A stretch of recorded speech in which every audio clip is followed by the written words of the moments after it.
Praise lord madam, అందరికీ వందనాలు.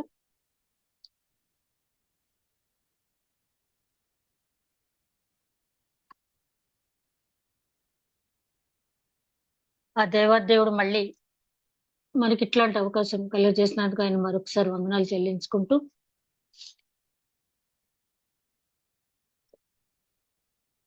ఈ ఫ్రైడే రోజున మళ్ళీ తిరిగి దేవుని వాక్యాన్ని ధ్యానించుకునే కృప దేవుడు అనుగ్రహించినందుకు ఆయన వందనాలు చెల్లించుకుంటూ, ఈ రోజు మూల వాక్యం యోహాను సువార్త 19వ అధ్యాయం 26వ వచనం. యోహాను సువార్త 19వ అధ్యాయం 26వ వచనం. యేసు తన తల్లియు తాను ప్రేమించిన శిష్యుడును దగ్గర నిలిచుంట చూచి, అమ్మా ఇదిగో నీ కుమారుడు అని తన తల్లితో చెప్పాను. యేసు తన తల్లియు తాను ప్రేమించిన శిష్యుడును దగ్గర నిలిచి ఉంటాడు చూచి, అమ్మా ఇదిగో నీ కుమారుడని తన తల్లితో చెప్పాను. అత్యంత ప్రేమమడే మా తండ్రి, ఇంతవరకు క్షేమంగా కాపాడిన పరమేశ్వర స్తుతినైనా వందనాలు తండ్రి. మేమేమై ఉన్నామో కేవలం అది నీ ఉచితమైన కృపలనైనా తండ్రి. మళ్ళీ తిరిగి నాయన మేమంతా కలిసి చిన్న మందగా కూడి నిన్ను ధ్యానించిన భాగ్యం దయచేసినందుకు వందనాలు అయ్యా. గత వారంలో నాయన నీ సిలువ శ్రమల గురించి, అదేవిధంగా నీవు సిలువలో పలికినటువంటి అమూల్యమైనటువంటి 2 మాటల గురించి మనైనా ధ్యానించుకోగలిగే భాగ్యం దయచేస్తున్నైనా వందనాలు. నువ్వు పలికిన సప్త సూక్తులనైనా ప్రపంచానికి ఎంతో ఆదర్శప్రాయమైనటువంటి అనుసరణీయమైనటువంటి మాటలు మాట్లాడే సందేశాన్ని ఇచ్చినందుకు వందనాలు నాయనా. ఇదిగో సిలువలో నీవు పలికిన 3వ మాట ధ్యానిస్తూ ఉంటాను. నన్ను మరుగుపరిచి ఆధ్యాత్మిక మర్మములు మీరు వెల్లడి చేయమని, వినుచున్న ప్రతి ఒక్కరికి వినగల చెవి, గ్రహించగల మనసు, ఆచరించగలిగే హృదయం దయచేయమని, నీ యొక్క పరిశుద్ధాత్మ నడిపింపు అందరికీ దయచేయమని, ఏ రకమైనటువంటి టెక్నికల్ ప్రాబ్లమ్స్ కానీ మరి ఏ రకమైన ఇబ్బందులు లేకుండా కార్యాంతం నేను బహుగా స్తుతించిన భాగ్యం దయచేయమని మా ప్రభువును నీ ప్రియ కుమారుడైన యేసుక్రీస్తు ద్వారా వేడుకుంటున్నాం తండ్రి, ఆమేన్. మరొకసారి వందనాలండి. మరి ఇప్పుడు మనం చదివిన మాటను చూస్తే, మామూలుగా చదివితే యేసు సిలువ యొద్ద నిలిచిన తన తల్లిని తాను ప్రేమించిన శిష్యుని చూసి, అమ్మా ఇదిగో నీ కుమారుడు, ఇదిగో నీ తల్లి అని చెప్పాడు. ఆ శిష్యుడు ఆమెను అక్కడి నుంచి ఆదరించాడు అనే మాట మనం చదివితే, మామూలుగా క్యాజువల్ గా చదివినట్టయితే దానికి మనకంత అర్థం, అంతరార్థం మనకు బోధపడకపోవచ్చు. కానీ సిలువ శ్రమల గురించి ఇక్కడ కూర్చున్న మన అందరికీ కూడా తెలుసు. ఇంచుమించుగా మనకు ఊహ తెలిసిన దగ్గర నుంచి ప్రతి సంవత్సరం కూడా ఈ లెంటన్ డేస్ లో ముఖ్యంగా యేసుక్రీస్తు మన రక్షణార్థం ఆయన పడినటువంటి సిలువ శ్రమల గురించి ధ్యానించుకుంటూనే ఉన్నాం. ఎన్ని సంవత్సరాలు ధ్యానించినా కూడా ఇంకా ఇంకా క్రొత్త విషయాలు మనం ఆయన పలికిన 7 మాటల నుంచి కూడా ఈ భూమి మీద మానవుడు నివసించినంత కాలం, ఈ భూమి మీద కుటుంబ వ్యవస్థ ఉన్నంత కాలం కూడా ఆ మాటలు ఇంకా ఇంకా మనకి క్రొత్త అర్థాలను ఇస్తూనే ఉన్నాయి, మన కర్తవ్యాన్ని బోధిస్తూనే ఉన్నాయి. ఆయన పలికినటువంటి మొట్టమొదటి మాట క్షమాపణ. తండ్రి వీరేం చేస్తున్నారు, వీరెరుగు మనకు వీరిని క్షమించమన్న మాట మరి ప్రపంచానికి చాలా అత్యవసరమైనటువంటిది క్షమాపణ అనేది. దావీదు మహారాజు అంటాడు, జనులు నీ యందు భయభక్తులు కలిగి ఉండటకు దేవా నీవు క్షమాపణ అనుగ్రహిస్తావని చెప్పి. అవును కదా, క్షమించే దేవుడు కాబట్టి ఆయన వైపు మనం తిరిగి క్షమాపణ అడుగుతున్నాం. ఆయన సిలువ రక్తంలో కడగబడి ఆ నిత్యరాజ్య ప్రవేశానికి తొలిమెట్టు క్షమాపణ అనేది. ఆ మొదటి మాట ఆయన పలికిన తర్వాత, తండ్రి విజ్ఞాపన చేసిన తర్వాత, ఆ సిలువలోనే తాను చేసిన కార్యక్రమం ఆ 2వ దొంగను మార్చి, అతడు నీవు నన్ను జ్ఞాపకం చేసుకొని ఈ రాజ్యంతో వచ్చినప్పుడు అని అడిగినప్పుడు, నేడు నీవు నాతో కూడా పరదేశంలో ఉండు అని చెప్పి ఆ రక్షించిన విధానాన్ని బట్టి ఆ రక్షణ కార్యాన్ని, అంటే క్షమాపణ పొందినటువంటి వ్యక్తికి కావాల్సింది రక్షణ. ఆయన ఈ లోకానికి వచ్చింది నశించుతున్న వారిని వెదకి రక్షించుటకు, అపవాది క్రియలను లయపరచుటకు. ఆయన మరి ఈ లోకంలో ఆయన సువార్త బోధించేటప్పుడే అనేక సందర్భాల్లో నేడు ఇంటికి రక్షణ వచ్చి ఉన్నది, ఇతను అబ్రహాం కుమారుడే, ఈమె అబ్రహాం కుమార్తె అని చెప్పడం కూడా జరిగింది. అలాగే క్షమాపణ కూడా, అమ్మ నీ విస్తారమైన పాపములు క్షమించబడ్డాయి. అదేవిధంగా మరొక స్త్రీతో, అమ్మ ఇక నువ్వు పాపం చేయకు, నువ్వు క్షమించబడ్డావు అని చెప్పడం. అయితే ఇక్కడ సిలువలో ఈ మాటలు అనేవి లిమిటెడ్ పీపుల్ కి, లిమిటెడ్ ఏరియాకి కాదు కానీ యుగ యుగాలు ఈ మానవ జాతి భూమి మీద ఉన్నంత కాలం కూడా ఈ సిలువ సందేశం అనేది ఆయన 3.5 సంవత్సరాలు ఆయన బోధించిన సమయంలో అందించినటువంటి విషయాల కంటే కూడా ఈ సప్త సూక్తులు అనబడేటువంటి 7 మాటలు ప్రపంచాన్ని ఒక కుదిపేసినాయి అంటే దాంట్లో అతిశయోక్తి లేదు. ఈ 3వ మాట వచ్చేటప్పటికి ఇది ఆదరణకు సంబంధించినటువంటి మాట. మొదటిది తండ్రిని అడిగాడు. రెండవది కుమారుడిగా తన రక్షణ కార్యక్రమాన్ని చేసి ఆదరణ పరిశుద్ధాత్ముడు చేసే కార్యక్రమాన్ని గురించి ఇక్కడ పరిశుద్ధాత్ముడు ప్రస్తావన లేకపోయినా ఆదరణకర్త చేసే పని ఎట్లా ఉంటుందో ఈ వాక్యం ద్వారా ఆయన వివరించడం జరిగింది. ఇక్కడ మనం చూసినప్పుడు ఆయన మిట్ట మధ్యాహ్నం సమయంలో తల మీద ముండ్ల కిరీటంతో ఒళ్ళంతా రక్తసిక్తమైన గాయాలతో, ఒంటి నిండా గాయాలతో, అవహేళనలో అవమానాలు పొందిన తర్వాత మండుటెండలో పైకి తలెత్తి చూడటానికి కూడా వీలు లేనటువంటి సమయంలో ఆయన బాధ వర్ణనాతీతం. ఎందుకంటే పూర్తి మానవ దేహంతో ఆయన శ్రమ అనేది అనుభవిస్తున్నాడు. అట్లాంటి సమయంలో ఏ తల్లి కూడా నా కుమారుడు నన్ను ఆదరించకుండా వెళ్ళిపోతున్నాడు, నాకు ఒక ఆదరణ చూపించట్లేదు అని చెప్పి ఏ తల్లి కూడా అనుకోదు. అది అందరికీ తెలిసిందే. ఏ తల్లి కూడా క్లెయిమ్ చేయదు తన దోవ తను చూసుకున్నాడు, నా సంగతి ఏంటని చెప్పి ఏ తల్లి చూడదు. ఏ తల్లి అని ఏమనుకుంటుందంటే, అయ్యో నా ఆయుష్ పోసుకుని నా బిడ్డ బ్రతికితే చాలు అనుకుంటది ఏ తల్లి అయినా కూడా. ఒకసారి మన మాజీ ప్రధాని ఇందిరాగాంధీ గారి కుమారుడు రాజీవ్ గాంధీకి అపెండిసైటిస్ ఆపరేషన్ జరిగితే కొంచెం పెయిన్ వస్తుందంట. అప్పుడు ఆమె ప్రధాని కాదు కానీ రాజకీయ నాయకురాలుగా మంచి ప్రసిద్ధి పొందినటువంటి నాయకురాలు. అప్పటికే మంత్రిత్వ శాఖలో ఉంది ఆవిడ. ఆ కుమారుడు పక్కన కూర్చుని వాదారుస్తూ అందంట ఆవిడ, నాయన నీ పెయిన్ గనక తీసుకునే అవకాశం దేవుడు నాకు ఇస్తే తప్పకుండా నీ పెయిన్ నేను తీసుకుని నీకు రిలీఫ్ ఇచ్చి ఉండేదాన్ని. ఆ అవకాశం నాకు లేకుండా పోయిందని చెప్పి ఆవిడ బాధపడిందంట. ఎంత ఉన్నత స్థితిలో ఉన్న స్త్రీ అయినా కూడా మాతృత్వం అనేది మనందరికీ తెలిసిందే.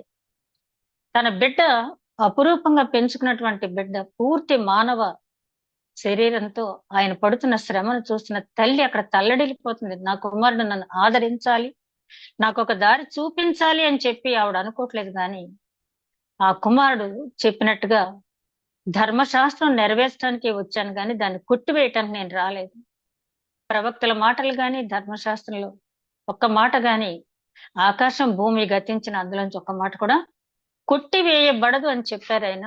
అంటే ధర్మశాస్త్రం నెరవేర్చడానికనే కాదు కానీ తల్లి మీద ప్రేమ ప్లస్ అంటే ప్రపంచానికి ఆయన ఎవరికీ తెలియకుండా అంతకు ముందు రోజు రాత్రి, ఎందుకంటే ఒక వారం రోజుల నుంచి ఆయన ఆ పామ్ సండే మట్టలాదివారం జరిగిన దగ్గర నుంచి తనకు జరగబోయే మరణం ఎట్లా ఉంటుందో తెలుసు శిష్యులకి అందరికీ కూడా ఆయన చెప్పడం జరిగింది. అక్కడే ఒకవేళ నాకు ఏదైనా అయితే నా తల్లి నువ్వే చూడాలని యోహాన్తో చెప్పి ఉండవచ్చు. కానీ ఆయన అక్కడ ఎందుకు చేశారంటే ప్రపంచంలో ఉన్న కుమారులందరికీ కూడా ఒక మార్గదర్శక సందేశం ఆ మాట ద్వారా ఆయన ఇవ్వటం జరిగింది. మరి తర్వాత మనం ప్రారంభం నుంచి గమనించినట్లయితే మన పితరులతో ఆయన చేసినటువంటి అంటే ఐగుప్తు నుంచి వచ్చిన తర్వాత మన పితరులతో ఆయన ఇచ్చినటువంటి ఆజ్ఞలో ఆయన ఏం చెప్పారు అంటే నిర్గమకాండం 20వ అధ్యాయం 12వ వచనం చూస్తే, నీ దేవుడైన యెహోవా నీకు అనుగ్రహించు దేశంలో నీవు దీర్ఘాయుష్మంతుడు అగినట్లు నీ తండ్రిని నీ తల్లిని సన్మానింపుము. నీ దేవుడైన యెహోవా నీకు అనుగ్రహించు దేశంలో నీవు దీర్ఘాయుష్మంతుడు అగినట్లు నీ తండ్రిని నీ తల్లిని సన్మానింపుము. ఇది ఐగుప్తు నుంచి వచ్చిన వెంటనే ఇచ్చినటువంటి ఆజ్ఞలో ఉన్నటువంటి మాట. మళ్ళీ మనకు తెలుసు కదా, ద్వితీయ ఉపదేశం అనేది జరిగింది. ద్వితీయ ఉపదేశం జరిగినప్పుడు ఆ ద్వితీయ ఉపదేశం అంటే ఐగుప్తు నుంచి వచ్చిన వారందరూ కూడా దేవుని మీద తిరుగుబాటు చేయటం, పాపం వల్ల, అస్వస్థ వల్ల, రకరకాల కారణాల వల్ల ఆ జనరేషన్ అంతా కూడా చనిపోయారు. ఒక్క కాలేబు యెహోషువ తప్పించి ఆ జనరేషన్ ఎవరు లేరు. అంతా కూడా న్యూ జనరేషన్ ఉన్నారు. ఏది మళ్ళీ ద్వితీయ ఉపదేశ ఖండం ఆ ఉపదేశింపబడేటప్పటికి అక్కడ కూడా ఈ మాటను స్ట్రెస్ చేసి చెప్పడం జరిగింది. ద్వితీయ ఉపదేశ ఖండం 5వ అధ్యాయం 16వ వచనంలో చూస్తే, నీ దేవుడైన యెహోవా నీకు అనుగ్రహించు దేశంలో నీవు దీర్ఘాయుష్మంతుడివై నీకు క్షేమము కలుగునట్లు నీ దేవుడైన యెహోవా నీకు ఆజ్ఞాపించులాగున నీ తండ్రిని నీ తల్లిని సన్మానించుము. ఆ మొదటిసారి నిర్గమకాండంలో ఆ 20వ అధ్యాయంలో 12వ వచనంలో చెప్పిన దానికిని ఇక్కడ ఇంకా 2 మాటలు యాడ్ అయిన ఏంటంటే, నీకు క్షేమం కలుగునట్లు, అదే విధంగా నీకు దేవుడు ఆజ్ఞాపించినట్టు. అంటే నువ్వు క్షేమంగా ఉండాలి, నువ్వెంత సంపాదించినా కూడా నువ్వు నీ కుటుంబం క్షేమంగా ఉండాలంటే నీ తండ్రిని నీ తల్లిని నువ్వు సన్మానించాలి. ఎలా సన్మానించాలంటే దేవుడు నీకు ఆజ్ఞాపించినట్టు, నీ ఇష్టానుసారంగా కాదు. దేవుడు నీకు ఏదైతే ఆజ్ఞాపించాడు, నీ తల్లిని నీ తండ్రిని ఇట్లా చూడని ధర్మశాస్త్రం ఏదైతే చెప్తుందో దాన్ని అనుసరించి నీ తల్లిని నీ తండ్రిని నువ్వు సన్మానించినట్టయితే తప్పనిసరిగా నువ్వు దీవించబడతావు అని అక్కడ చెప్పడం జరిగింది. అదే విధంగా మరి క్రొత్త నిబంధనలోకి వచ్చినడికి 15వ అధ్యాయం మత్తయి సువార్త 15వ అధ్యాయంలో చూస్తే 4వ వచనంలో తల్లిదండ్రులను ఘనపరచు మరియు తండ్రినైనను తల్లినైనను దూషించువాడు తప్పక మరణం పొందవలెనని దేవుడు సెలవిచ్చెను. నీ తల్లిని నీ తండ్రిని ఘనపరచాలి, సన్మానం ఘనపరచాలి ప్రతి విషయంలో కూడా. అంతేకాకుండా నీ తల్లిని నీ తండ్రిని గనక నువ్వు పొరపాటున దూషించినట్టయితే నువ్వు మరణ శిక్షకు లోనవుతావు.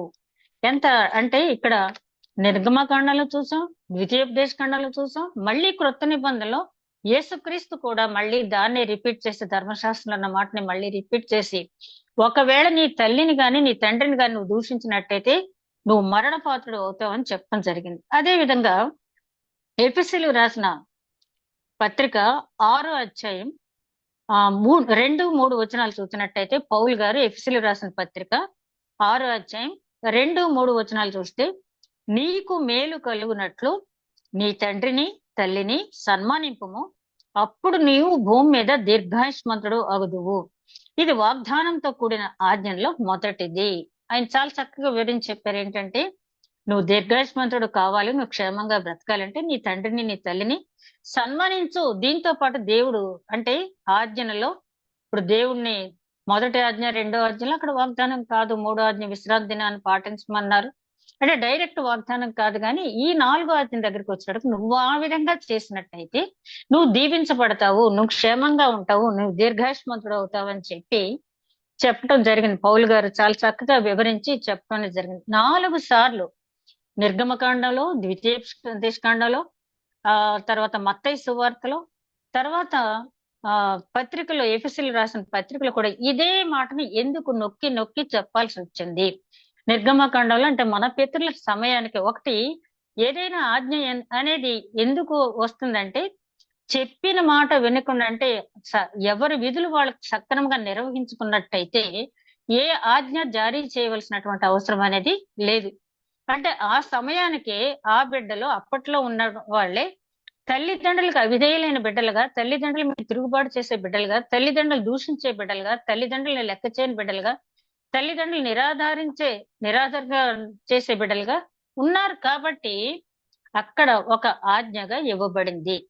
ద్వితీయోపదేశకాండంలో కూడా ఆజ్ఞగా ఇవ్వబడింది. మళ్ళీ అన్ని 100 సంవత్సరాల తర్వాత మళ్ళీ యేసుక్రీస్తు కూడా మళ్ళీ అదే మాట నొక్కి చెప్పడం జరిగింది. మళ్ళీ పౌలు గారు కూడా చెప్పడం జరిగింది. ఈ రోజుకి కూడా మరి స్కూల్స్ లో సూక్తులు రాసేటప్పుడు నీ తల్లిని నీ తండ్రిని సన్మానించని ఉండదు, కానీ అక్కడ గోడల మీద రాసే దగ్గర నీ తల్లిని నీ తండ్రిని గౌరవించు, తల్లిని తండ్రిని పూజించు, పితృదేవో భవ, అంటే పితృ అంటే తండ్రి ఒక్కడనే కాదు, కానీ తల్లిదండ్రులు దేవునితో సమానం. ఇట్లాంటి మాటలు సూక్తులుగానో ఆజ్ఞలుగానో చట్టంగానో మరి ఎంతో మంది కోర్టులకు కూడా వెళ్ళటం జరుగుతుంది కదా.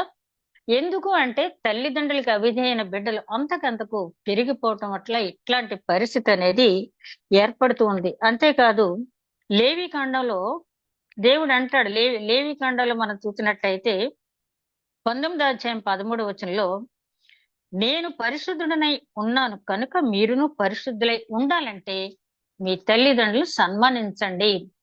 పరిశుద్ధుడు, ఆయన పరిశుద్ధుడు, ఆయన జనాంగంగా మనం ఉండాలి అంటే నేను పరిశుద్ధుడిని, నేను పరిశుద్ధురాల్ని, దేవుని ప్రియ బిడ్డను, ప్రియ కుమారుని చెప్పుకోవాలి అంటే నువ్వు తప్పకుండా నీ తల్లిని నీ తండ్రిని నువ్వు సన్మానించాలి. ద్వితీయోపదేశకాండం 27:16 తన తండ్రినైనను తల్లినైనను నిర్లక్ష్యం చేయవాడు శాపగ్రస్తుడు అని చెప్పగా ప్రజలందరూ ఆమీన్ అని చెప్పాను.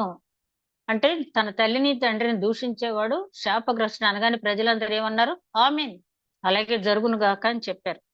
అదే విధంగా నిర్గమకాండ 21:17 తన తల్లిని తండ్రిని శపించువాడు నిశ్చయముగా మరణశిక్ష పొందవలెను. ఇవన్నీ ఇంకా ఉన్నాయి. సామెతల గ్రంథకర్త చాలా చెప్పాడు తల్లిని తండ్రిని దూషించే వాళ్ళ గురించి. ఎట్లాంటి శిక్ష పొందుతాడు? ముదిమి యందు నీ తల్లిని నిర్లక్ష్యం చేస్తే నువ్వు ఎట్లాంటి శిక్ష పొందుతావో, తల్లిని నిర్లక్ష్యం చేసిన వాడికి లోయ కాకులు ఆ లో తన కనుగుడ్లు కూడా పీకి వేస్తాయనంత భయంకరమైన శిక్షలు ఉంటాయని చెప్పి ఎందుకు అట్లా చెప్పవలసి వచ్చింది అంటే ఆ తల్లిదండ్రులు నిర్లక్ష్యం చేయటం అనేది నానాటికి పెరిగిపోవటం వల్ల. సరే, ఇక్కడ మనం ఈ మూడో మాటకు వచ్చేటప్పటికి ముగ్గురు చూస్తున్నాం. ఇక్కడ యేసుక్రీస్తు, మరియమ్మ గారు, యోహాను. యేసుక్రీస్తు ఒక బాధ్యత గల కుమారుడుగా, యోహాను ఒక నమ్మకమైన శిష్యుడుగా, మరియమ్మ గారు ఆదరణ పొందుతున్నటువంటి తల్లిగా మనం చూస్తూ ఉన్నాం. బాధ్యత అనేది పిల్లలు తప్పకుండా తల్లిదండ్రుల పట్ల వహించవలసిందే. అదే విధంగా ఆదరణ అనేది యేసుక్రీస్తు ఈ సిలువలోనే కాకుండా ఆయన మత్తయి సువార్త 11:28 చెప్తాడు, ప్రయాసపడి భారం మోయవారులారా నా యొద్దకు రండి, నేను మీకు విశ్రాంతిని ఇస్తాను అని చెప్పి ఆయన ఆదరణ ఇచ్చేవానుగా తన తర్వాత పరిశుద్ధాత్ముడనే ఆదరణకర్తను పంపిస్తానని కూడా ఆయన చెప్పడం జరిగింది. ఇక్కడ మరియమ్మ గారి గురించి మనం ఆలోచించినట్టయితే ఆ ఎదురుగా నిలబడినటువంటి తన తల్లి సామాన్యురాలు కాదు. అంటే సామాన్యురాలు కాదు కాబట్టి ఆవిడ సన్మానించాలి, మామూలు స్త్రీ అయితే సన్మానించకూడదని కాదు. కానీ ఇక్కడ మనం మరియమ్మ గారి గురించి కూడా కొన్ని ఆలోచించాలి. అక్కడ నిలబడినటువంటి తన తల్లిని చూశాడు యేసుక్రీస్తు.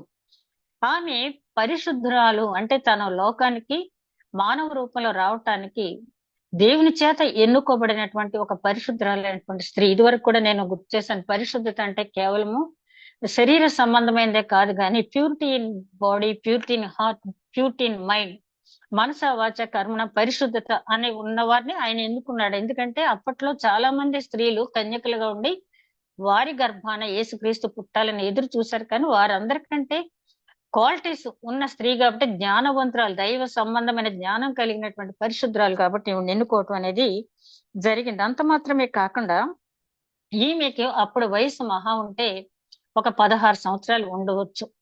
ఆ 16 సంవత్సరాల వయసులో ఈమె దేవదూత గబ్రియేలు వచ్చి మాట్లాడగానే ఆయన చెప్పిన వెంటనే నువ్వు పరిశుద్ధాత్మ వలన గర్భాన్ని పొందుతావు, కుమారుని కంటావు అన్నప్పుడు కంగారు పడిన తర్వాత గబ్రియేలు దేవదూత ఏమంటాడంటే ప్రభువు చెప్పిన మాట నిరర్ధకం కానేరదు అంటాడు. అన్న వెంటనే ఇదిగో ప్రభు దాసరాల్ని, ప్రభు చిత్తం జరుగును గాక, నా జీవితంలో ప్రభు చిత్తమే జరగాలి అంటది. ఎందుకని ఆ మాట గబ్రియేల్ అంతకు ముందంతా కూడా వింటూ ఉంది. ఆ మాట అనగానే ఎందుకు తను వెంటనే సబ్మిట్ అయింది అంటే ఆ ద్వితీయోపదేశకాండం 32:47 మీరు తర్వాత చూడండి. అక్కడ మోషే ఇశ్రాయేలీయులకు చెప్పవలసినటువంటి జాగ్రత్తలు ఆజ్ఞలు అన్ని చెప్పిన తర్వాత జాగ్రత్తగా ఆచరించండి, దేవుని మాట ఏది కూడా నిరర్ధకము కాదు, అవి జీవదాయకమే అని చెప్తాడు మోషే. కాబట్టి ఈమెకి ధర్మశాస్త్రంలో కూడా ఉంది, అవగాహన ఉంది. కాబట్టి గబ్రియేల్ దేవదూత చెప్పిన మాట, ఈయన పరలోకం నుంచి వచ్చినటువంటి దూత, దేవుడు చేత పంపబడిన వాడు, దేవుడు చెప్పిన మాటే నాకు చెప్తున్నాడు అని చెప్పి ఆవిడ గ్రహించి వెంటనే ఇదిగో నీ దాసరాలు నీ ఎదురుగా ఉన్నది, ప్రభు చిత్తమే నా జీవితంలో నెరవేరును గాక అంది. అదే విధంగా ఆమె ప్రభువుని గణపరిచింది, తన దీనస్థితిని ఒప్పుకుంది. ఎక్కడ మనం చూస్తామంటే లూకాసు సువార్త 1:45-48 చూస్తే, అంటే మరియమ్మ గారి గురించి దేవుని చిత్తం అయితే క్రిస్మస్ టైంలో మనం ధ్యానించుకున్నప్పుడు ఇంకా మరింత వివరంగా ధ్యానించుకుందాం. అంటే అవుట్ లైన్స్ మాత్రం చెప్తున్నాను. అంటే యేసుక్రీస్తు తల్లిగా అక్కడ నిస్సహాయ స్థితిలో నిలబడినటువంటి మరియమ్మ గారి గురించి కూడా మనం ఆలోచించినప్పుడు ఆమె ప్రభువును గణపరిచింది, తన దీనస్థితిని ఒప్పుకుని తన ఆత్మ రక్షకుడుగా మొట్టమొదట యేసుక్రీస్తుని అంగీకరించిన ఈమె. ఆ తర్వాత ఆమె 40 రోజులు బాలుడుగా ఉన్నప్పుడు సున్నతి చేయించడానికి యెరూషలేం దేవాలయం తీసుకెళ్ళినప్పుడు సుమయోను ఆ బిడ్డను చేతిలో తీసుకుని అంటాడు, అమ్మా నీ హృదయంలో ఒక ఖడ్గం దూసుకుపోతుందని చెప్తాడు. అంటే జరగబోయేదంతా కూడా ఆమెకు తెలుసు రాబోయే మెస్సయ్య ఎలా ఉంటాడు ఏంటంటే ముందు లూకాసు సువార్త మొదటి అధ్యాయంలో ఆమెకు చెప్పబడిన మాట నీ గర్భాన పుట్టినవాడు నిత్యము సింహాసనాసనుడై ఉంటాడు అని చెప్పాడు. కానీ ఇక్కడ సుమ్యాన్ ఏమంటున్నాడంటే నీ హృదయం నుంచి ఒక ఖడ్గం దూసుకు వెళ్ళిపోతుందంటే ఆవిడకి తెలుసు ఆధ్యాత్మిక జ్ఞానం ఉన్న ఆమె కాబట్టి గ్రహించింది. గ్రహించిన తర్వాత ఒక రకంగా చెప్పాలంటే యేసుక్రీస్తు ఆ సిలువ ఆ రోజు మోయటం, ఆ ఎండలో సిలువలో ఉండటం, ఆ గాయాలు అనుభవించడం జరిగింది. కానీ చెప్పాలంటే 33.5 సంవత్సరాలుగా చివరి వరకు కూడా తన హృదయంలో సిలువను మోసింది మరియ. ఎందుకంటే కన్యక గర్భవతి కుమారుని కంటే ఎన్ని అవహేళనలు పొందాలి అన్ని పొంది తన ఎదురుగా తన కుమారుడు హింసింపబడటం కూడా చూచే ఒక విపత్కర పరిస్థితి ఆవిడ పొందింది. అంటే ఆ ఖడ్గం చాలా మంది అంటారు మరి అంటే కొంతమంది ఎక్స్ట్రీమ్ గా ఆవిడ దేవతను చేశారు, కొంతమంది ఆవిడ పట్టించుకోక్కర్లేదన్నారు. కానీ దేవతని చేయక్కర్లేదు, నిర్లక్ష్యము చేయక్కర్లేదు. ఆవిడ ఒక రోల్ మోడల్ అంటే చాలా విషయాల్లో ఆమెను చూసి స్త్రీలు నేర్చుకోవాల్సిన అంశాలు చాలా ఉన్నాయి. అదే విధంగా ఆవిడ గ్రహించింది. ఎందుకంటే 68వ సంకీర్తన 18వ వచనంలో కూడా ఆ మాట అక్కడ ఉంది కాబట్టి ఆవిడ గ్రహించింది.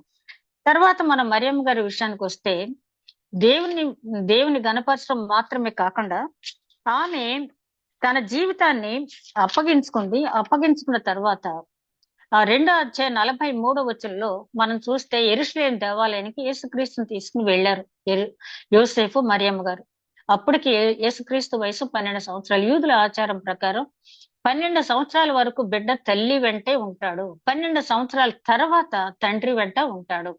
ఆ 12 సంవత్సరాల తర్వాత పాలు విడిచే ఆ పండగ అనేది వాళ్ళు ఒక సెరమనీ చేసుకుంటారు. అదే కదా ఇస్సాకుకి చేసినప్పుడే అప్పుడు హాగరు కుమారుడు ఆ ఇస్సాకుని ఏదో హేళన చేయటం అవన్నీ కూడా జరుగుతాయి. పాలు విడిచే సమయం అంటే 12 సంవత్సరాల వయసు. ఈ 12 సంవత్సరాల తర్వాత ఏదో చిన్న ఫంక్షన్ లాంటిది చేస్తారు అక్కడ యెరూషలేములోనే. అక్కడి నుంచి అతను తండ్రితో ఉంటాడు. అంతవరకు కూడా తల్లి కూడానే ఉంటాడు. ఆ యెరూషలేం దేవాలయానికి వెళ్ళినప్పుడు అక్కడ వచ్చేటప్పుడు తప్పిపోవటం, మళ్ళీ వెళ్ళి వెతుక్కుంటా ఉండేటప్పటికి యేసుక్రీస్తు పండితులతో వాదిస్తూ ఉంటే ఆ ప్రజ్ఞ చూసి మరియమ్మ గారు యోసేపు అక్కడ ఉన్న వారందరూ కూడా ఆశ్చర్యపోయారు. ఎలా వచ్చింది ఆ ప్రజ్ఞ అంటే చిన్నప్పటి నుంచి కూడా వాడుక చొప్పున అంటే చాలా మంది ఇప్పటికీ కూడా తల్లిదండ్రులు వెళ్తారు కానీ పిల్లల్ని తీసుకెళ్ళడానికి అంత శ్రద్ధ చూపించరు. కానీ వారికి ఉన్నటువంటి అలవాటు ఏంటంటే ఆ తల్లి ఎంత క్రమశిక్షణలో పెట్టిందంటే వాడుక చొప్పున దేవాలయాన్ని తీసుకువెళ్ళటం.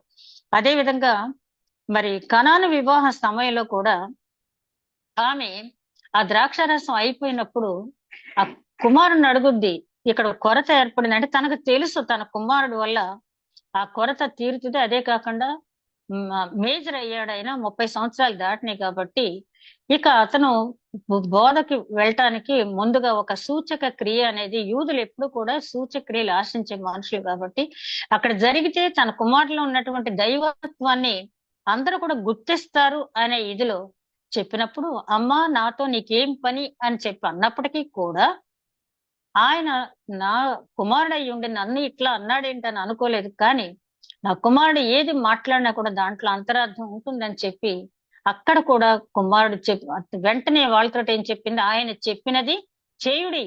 అక్కడున్న పని వారితో ఏం చెప్పింది, ఆయన చెప్పింది చేయండి. నా మాట అమ్మ నీతో నాకేం పని, నాతో నీకేం పని అన్నాడు కాబట్టి కోపగించుకుని అక్కడి నుంచి వెళ్ళిపోలేదు. కానీ వెంటనే పని వారితో ఏం చెప్పింది, ఆయన చెప్పినది చేయుడి అన్నాడు. అలాగే ఆ యెరూషలేం దేవాలయంలో 12 సంవత్సరాల వయసులో ప్రజ్ఞాపాఠవాలు చూపించినటువంటి యేసుక్రీస్తు తర్వాత వచ్చి తన తల్లిదండ్రులకు లోబడినట్టుగా మనం చూస్తాం. వాక్యానుసారంగా ఒకనొక సమయంలో లూకాసు సువార్త 11వ అధ్యాయం 28వ వచనంలో ఒక స్త్రీ వచ్చి ఆ యేసుక్రీస్తుని, అయ్యా నువ్వెంత, నీ తల్లి ఎంత ధన్యురాలు, నిన్ను కడుపున మోసి నీకు పాలిచ్చి పెంచినటువంటి ఆ తల్లి ఎంత ధన్యురాలు అన్నప్పుడు అవును గాని వాక్యం విని గైకొన్న వారు అంతకంటే ధన్యులు అన్నారు. అయితే చాలా మంది తల్లినేదో హీనంగా మాట్లాడాడు అక్కడ అనుకుంటారు. అలా కాదు. కానీ ఆయన అన్నది ఏంటంటే ప్రతి మాట మనం జాగ్రత్తగా చూడాలి. అవును గాని అంటే నువ్వు వాక్యం విని గైకుంటే అంతకంటే ధన్యురాలు అవుతావు నువ్వు అంటే మరియమ్మ గారు ధన్యురాలు కాదని కాదు అక్కడ చెప్పింది.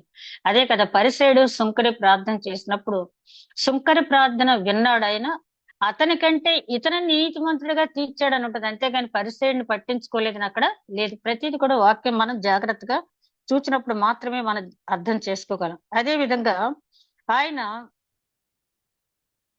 ఇంత కాలం ఆయనతో ఉండి కొన్ని సందర్భాల్లో తన కుమారుని ఏదో విధంగా, అంటే తనకు దైవత్వం ఉంది, పరలోకం నుంచి దేవుని దగ్గర నుంచి పంపబడ్డవాడు, పూర్తి మానవ దేహంతో ఉన్నవాడు అయినప్పటికీ కూడా కొలసీలు రాసిన పత్రిక 2 అధ్యాయం 9 వచనంలో పౌలు గారు అంటారు కదా, దైవత్వం యొక్క సర్వ పరిపూర్ణత ఆయనలో ఉంది అని చెప్పి. పూర్తి మానవుడుగా వచ్చిన ఆయనలో దైవత్వం యొక్క సర్వ పరిపూర్ణత ఉందని మరియమ్మ గారికి తెలుసు. కాబట్టి అడుగడుగునా కూడా ఒక పక్క ఆయన ఆయన మాట్లాడే మాటకి ఎదురు చెప్పకుండా, రెండో పక్క మాతృ ప్రేమతో ఆయన ఏదో విధంగా కాపాడుకోవాలి, ఆయన ఏదో విధంగా తన దారికి తెచ్చుకోవాలని తల్లిగా చేసే ప్రయత్నాలు. ఒక సందర్భంలో ఆయన మీదకి అనేక రకాలైనటువంటి కంప్లైంట్స్ వచ్చేటప్పుడు, అయ్యా మతి లేకుండా ఉన్నాడు అని చెప్పి మాట్లాడింది తల్లి, తన సహోదరులు అంటారు.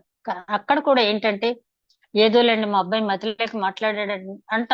ఏంటి అక్కడి నుంచి తప్పించేయటానికి, కుమారుణ్ణి ఆ బాధ నుంచి తప్పించడానికి, అంతే తప్పించి మతి లేనివాడని కాదు. ఇక్కడ మనం గమనించినట్టయితే తల్లిలో ఉన్న లక్షణాలు మనం జ్ఞాపకం చేసుకున్నాం. ఎందుకంటే మన పిల్లలు మనల్ని ఆదరించాలి, మన పిల్లలు మనకి గౌరవం ఇవ్వాలి అని అంటే మనం ఏ విధంగా ఉండాలి అంటే, పిల్లల్ని సరైన రీతిలో మనం పెంచినట్టయితే తప్పకుండా వాళ్ళు మన పట్ల ఆ ఆదరణ చూపిస్తారు. ఒకవేళ బాగా పెంచినా చూపించిన వాళ్ళు అక్కడక్కడ ఉంటారు, వదిలేద్దాం. కానీ మన బాధ్యత ఏంటంటే తల్లిదండ్రులుగా కేవలం ఆహారం వస్త్రం ఇవ్వడమే కాకుండా, మరియమ్మ గారు ఏ విధంగా ఆధ్యాత్మికంగా పెంచారు, అదే విధంగా వాడుక చొప్పున బిడ్డను ఎప్పుడు కూడా దేవాలయానికి తీసుకువెళ్లారు. ఆ విధమైనటువంటి పెంపకం అనేది ఉండాలి. అందులో ఆమె కృతకృత్యురాలైంది. అంత మాత్రమే కాకుండా గలిలయ నుంచి గుల్గొతా వరకు సామాన్య స్త్రీలతో పాటు ఆమె ఏడ్స్తూ నడుస్తూ వచ్చినట్టుగా మన లూకాసు వార్తలో చూస్తాం. గొల్లున ఏడ్చే తల్లి ఎదుగో, ఆ తల్లికి ఇచ్చిన మాట అదిగో నా పాట ఉంది కదా, అందరి స్త్రీలతో కలిసి ఆవిడ గొల్లుమని ఏడుస్తుంది. అసలు యూదా స్త్రీలని బహిరంగ ప్రదేశాలు ఎలా చేయరు, కానీ కొన్ని ప్రత్యేక పరిస్థితుల్లో తల్లి కాబట్టి ఆ తల్లికి బంధువులైనటువంటి ఆ సలోమి, అంటే జబదయ్య కుమారులు యాకోబు యోహాన్ తల్లి సలోమి, మగ్దలేని మరియ, అదే విధంగా యాకోబు యోసే అని వారి అది హేరోదు దగ్గర పనిచేసే ఆ గృహ నిర్వాహకుడి యొక్క భార్య కూడా అక్కడ నలుగురు ఉన్నారు. అక్కడ ఈ నలుగురితో పాటు కూడా మరియమ్మ గారు అక్కడ ఉన్నారు. అట్లాంటి సందర్భంలో యేసుక్రీస్తు ఒక పక్క నలిగిపోతూ ఉన్నాడైనా, అట్లాంటి సందర్భంలో తన తల్లిని చూసి, అమ్మా ఇదిగో నీ కుమారుడు అంటే ఎందుకు ఈ మాటను మనం ఇన్నిసార్లు జ్ఞాపకం చేసుకుంటున్నాం అంటే, పరిస్థితులు ఎట్లాగున్నా కూడా, పరిస్థితులు అనుకూలిస్తే మేము చూడమా, పరిస్థితులు పర్మిట్ చేస్తే తల్లిదండ్రులు మేము పోషించమా అని చెప్తారు కదా, అట్లాంటి మాట అనటానికి వీల్లేదు. పరిస్థితులు ఏమాత్రం అనుకూలించకుండా వ్యతిరేకంగా ఉన్న సమయంలో, తాను నలిగిపోయి రక్తసిక్తమైన దేహంతో ఉన్న సమయంలో తన తల్లికి ఆదరణ చూపించి ప్రపంచానికి ఒక సందేశం ఇచ్చాడు ఆయన. కుమారుడంటే కుమారుడే కాదు, కుమార్తె కూడా బిడ్డలు తల్లిదండ్రుల పట్ల ఎట్లాంటి బాధ్యత కలిగి ఉండాలి అనేది ఆయన చూపించడం అనేది జరిగింది. ఈ సందర్భంగా మనం మన బిడ్డల దగ్గర నుంచి మనం ఆదరణ కోరుకునేటప్పుడు ఏ విధంగా తల్లిదండ్రులు యోసేపు మరియమ్మ గారు పెంచారో కొద్దిగా మాత్రమే జ్ఞాపకం చేసుకున్న సమయం లేదు కాబట్టి ఆ విధమైన పెంపకం పెంచాలి. అదే విధంగా ఇక్కడ మరొక క్యారెక్టర్ చూస్తే పిల్లల గురించి కూడా మనం ఆలోచించాలి. అక్కడ పౌలు గారు అంటారు, మీ బిడ్డలను కోపం రేపకండి, ప్రభు బోధలను శిక్షలను పెంచండి. పిల్లల్ని గద్దించే దగ్గర గద్దించాలి. తండ్రి శిక్షించని కుమారుడు దుర్బీజుడే అంటాడు హెబ్రీ గ్రంథకర్త. కాబట్టి పిల్లల్ని క్రమశిక్షణలో మనం పెంచినప్పుడు వాళ్ళు తప్పకుండా తల్లిదండ్రుల పట్ల సరైన దృక్పథం కలిగి ఉంటారు. సమాజానికి అంతకంటే ముఖ్యంగా ఆధ్యాత్మిక ఎదుగుదల కూడా కలిగి వాళ్ళు ఉంటారు.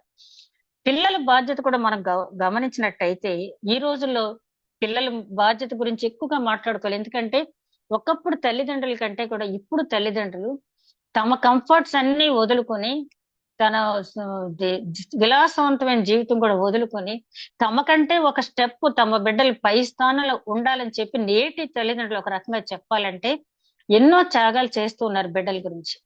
మరి అట్లాంటి సమయంలో బిడ్డలు ఎంతవరకు తల్లిదండ్రులను చూస్తున్నారు? సన్మానించడం అనే మాటను గురించి మనం ఆలోచించినట్లయితే 4-5 మాత్రం రాస్తాను, ఇంకా చాలా ఉన్నాయి. సన్మానించడం అంటే ఆ రివరెన్స్, గౌరవ మర్యాదలని ఇవ్వాలి.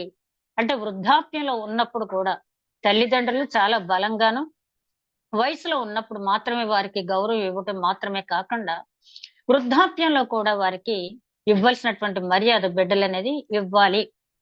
అది యేసుక్రీస్తు ఆ ఆయన ఆ శిలువ మరణం పొందేటప్పటికి ఇంచుమించుగా మరియమ్మ గారికి ఒక 50 లోపు, లేదా 50-51 ఇయర్స్ ఉండొచ్చు. ఎందుకంటే ఆయన 33.5 సంవత్సరాలంటే ఆయన పుట్టేటప్పుడు మహా అయితే ఈవిడికి ఒక 16-17 ఇయర్స్ ఉంటాయి. కాబట్టి ఒక 50 ఇయర్స్ లేడీ ఆవిడ.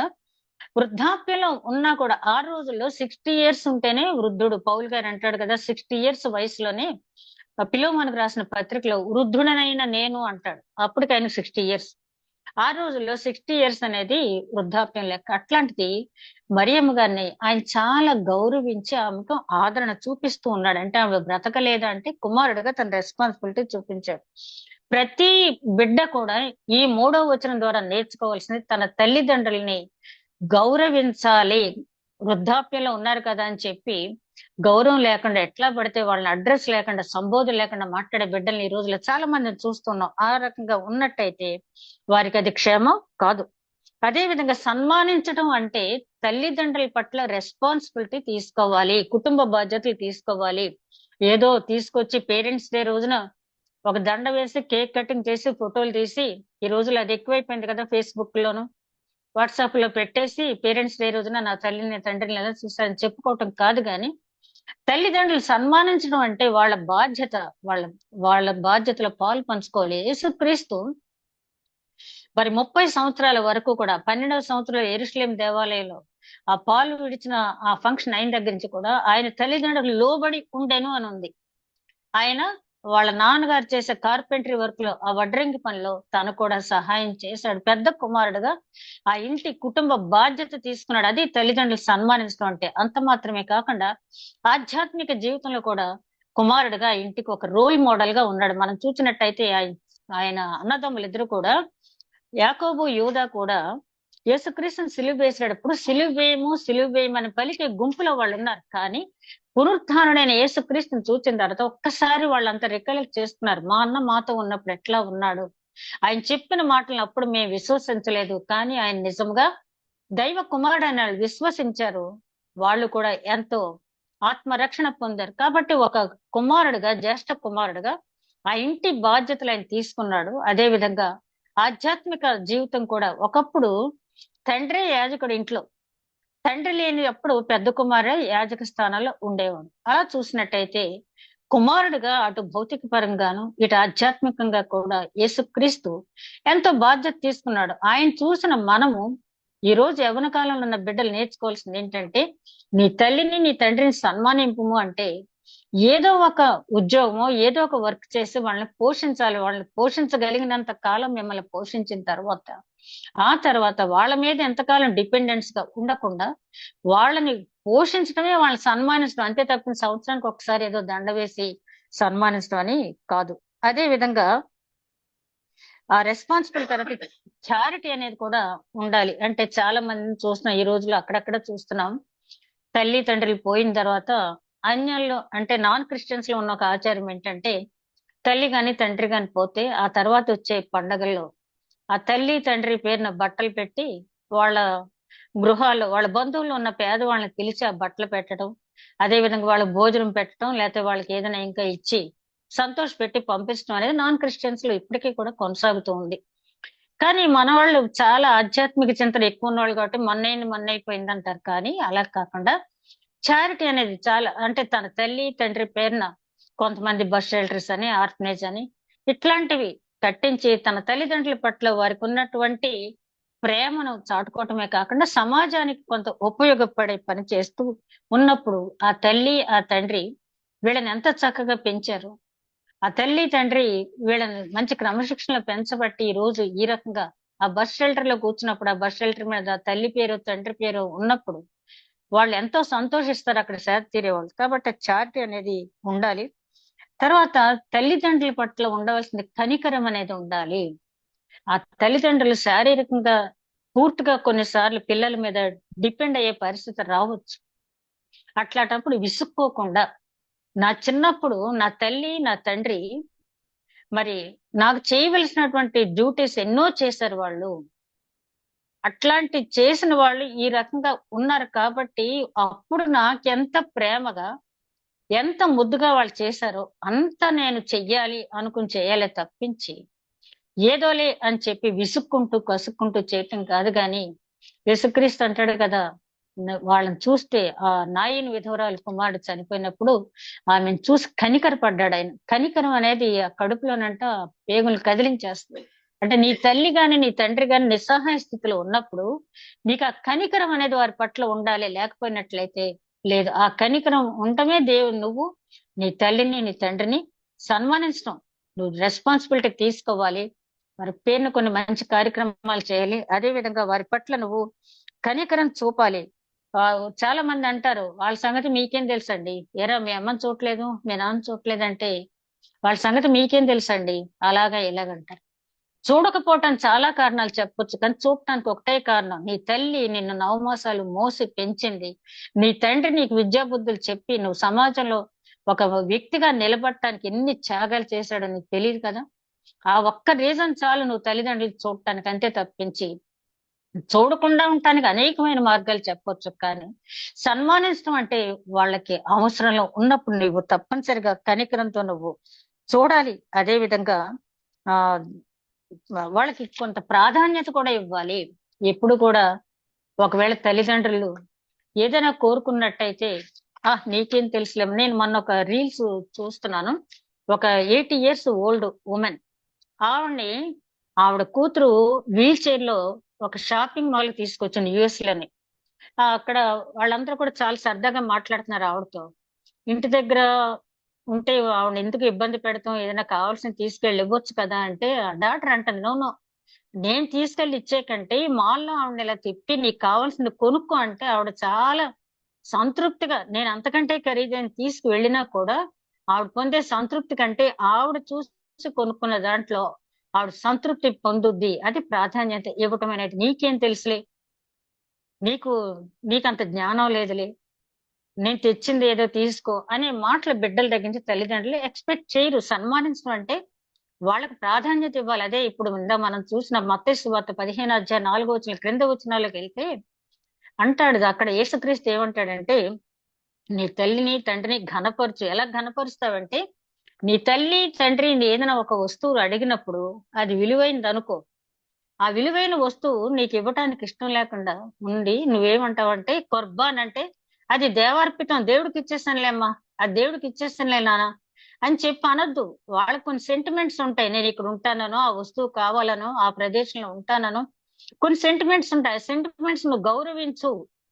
అంతే తప్పించి నువ్వు చెప్పినట్టే వాళ్ళు నడుచుకోవాలని ఎప్పుడు కూడా అనుకోవద్దు. దేవుడు నీకు ఆజ్ఞాపించినట్టు వాళ్ళని సన్మానించు. దేవుడు ఏం చెప్పాడు? వాళ్ళ ప్రాధాన్యత ఇవ్వు. ఈ కుర్బాన్ అనే మాట ధర్మశాస్త్రంలో నుంచి వచ్చిందే ఇది. చాలా మంది ఆ రోజుల్లో తల్లిదండ్రులు, ఒరే ఈ ఈ ప్రాంతం కొంచెం బాగుంది, ఇక్కడ ఏదో మేము చిన్న ఇల్లు వేసుకుంటాం, ఇక్కడ ఉంటాము, లేకపోతే ఈ తోటలో ఉంటాం అని అంటే అది కుర్బాన్ అనేవాళ్ళు అంట. మేము దేవార్పితం, దేవుడికి ఇచ్చేస్తామమ్మా, అది మీకు ఇవ్వటానికి కుదరదు. అట్లా అన్నప్పుడు తల్లిదండ్రుల మనసు విలవిల్లాడిపోద్ది. ఎందుకంటే వాళ్ళు సంపాదించి ఇచ్చిన దాంట్లో కొంత భాగం అడిగినప్పుడు దాన్ని కూడా ఇవ్వటానికి పిల్లలు నిరాకరించినప్పుడు, వాళ్ళ ప్రాధాన్యతలు అనేవి వాళ్ళు గుర్తించనప్పుడు వాళ్ళు చాలా బాధపడతారంట. కాబట్టి సన్మానించడం అంటే వాళ్ళ మనసెరిగి మసలుకో. నువ్వు చెప్పినట్టు వాళ్ళు ఉండాలని కోరుకోవద్దు కానీ వాళ్ళ మనసెరిగి వాళ్ళు ఏం కోరుకుంటున్నారు. ఒకవేళ నువ్వు అంతకంటే ఖరీదైనది ఇవ్వాలనుకోవచ్చు, అంతకంటే శ్రేష్టమైనది ఇవ్వాలనుకోవచ్చు, కానీ వాళ్ళు కోరుకున్న దాంతో వాళ్ళు సంతృప్తి పొందుతారు. కాబట్టి ఆ ప్రాధాన్యత అనేది ఇవ్వాలి. అదే విధంగా ఆ తల్లిదండ్రులు గౌరవించే దాంట్లో సొలొమోన్ మహారాజు విషయానికి వస్తే, న్యాయనైన సొలొమోను ఆ తల్లి ఎప్పుడైనా కుమారుడితోటి మాట్లాడటానికి వస్తే ఎదురు వెళ్లి నమస్కారం పెట్టి తీసుకొచ్చేవాడు. తీసుకొచ్చి తన పక్కనే ఒక ఆసనం, ఒక సింహాసనం వేయించి ఆమె కూర్చున్న తర్వాతే అతను కూర్చుని మాట్లాడేవాడంట. అది గౌరవించడం అంటే. అంటే రాణి కాబట్టి గౌరవించ, నువ్వు ఆసన నువ్వు ఎదురు వెళ్ళి నమస్కారం పెట్టక్కర్లేదు, లేకపోతే ఇంకేదో అందరికి కనిపించేలా చెయ్యక్కర్లేదు, కానీ నీ తల్లిని మనసు బాధ పెట్టకుండా చూసుకున్నట్టయితే అదే చాలు. అదే విధంగా తల్లిదండ్రులు కూడా ఇందాక మనం అనుకున్నాం కదా ఎలా పెంచాలి అనేది, ఇంకా కొన్ని విషయాలు మనం చూసుకున్నట్టయితే క్రమశిక్షణలో పెంచడం, తర్వాత షేరింగ్ అనేది నేర్పించాలి పిల్లలకి. ఈ రోజుల్లో మా అమ్మగారు ఎప్పుడు అనేవాళ్ళు, one one children, two children spoiled children అని చెప్పి. అంటే ఒకళ్ళు ఇద్దరు పిల్లలు ఎప్పుడు కూడా షేరింగ్ అనేది లేదు. మరి మనం ఇక్కడ కూర్చున్న వాళ్ళందరిలో కూడా 7 8 పిల్లలు ఉన్న కుటుంబాల నుంచి మనం వచ్చాం. ఏదైనా కూడా అందరం కూడా షేర్ చేసుకుని తినడం, ఏదైనా షేర్ చేసుకుని ఆనందించడం అనేది ఉండేది. కానీ ఇప్పుడు రాను రాను ఒకళ్ళు ఇద్దరు పిల్లల దగ్గర ఈ షేరింగ్ అనేది లేదు. మరి బైబిల్లో ఆ చిన్న పిల్లవాడి గురించి తెలుసు కదా, 2 చేపలు 5 రొట్టెలు ఉంటే ఇమ్మనగానే ఇచ్చాడు. అది షేరింగ్ అనేది. అంటే ఆ పిల్లలకి ప్రేమ, ఆ షేరింగ్ అనేది కూడా నేర్పించాలి. లేకపోతే స్వార్థపూరితమైనటువంటి జనాంగం అనేది దేశానికి కుటుంబానికి కూడా చాలా అనవసరం అని చెప్పి మనం అనుకున్నట్టయితే, అదే విధంగా పిల్లలతో సాధ్యమైనంత వరకు కాన్వర్సేషన్ ఉండాలి. కాన్వర్సేషన్ అనేది ఇప్పుడు చాలా తగ్గిపోయింది. ఎందుకంటే ఎప్పుడో ప్రొద్దుట వెళ్తున్నారు, రాత్రికి ఎప్పుడో వస్తున్నారు బస్సుకి. వచ్చిన తర్వాత వాళ్ళు అలసిపోయి వచ్చి పడుకుంటారు. వాళ్ళతోటి సండే వచ్చిందంటే ఇక వాళ్ళతోటి ఏమీ మాట్లాడటానికి కూడా ఉండదు. ఆ కాన్వర్సేషన్ అనేది ఎంత ఉపయోగపడద్దు అంటే, ఇప్పుడు ఇస్రాయేల్ చిన్నదాని గురించి చూస్తారు రాజుల 2వ గ్రంథం 4వ అధ్యాయంలో. ఆమె బానిసగా తీసుకురాబడినా కూడా తన యజమానికి చెప్పొద్దు, ఇదిగో పలానా ప్రవక్త ఉన్నాడు, అక్కడికి వెళ్ళు, నీకు స్వస్థత కలుగుద్ది. ఎలా తెలిసింది?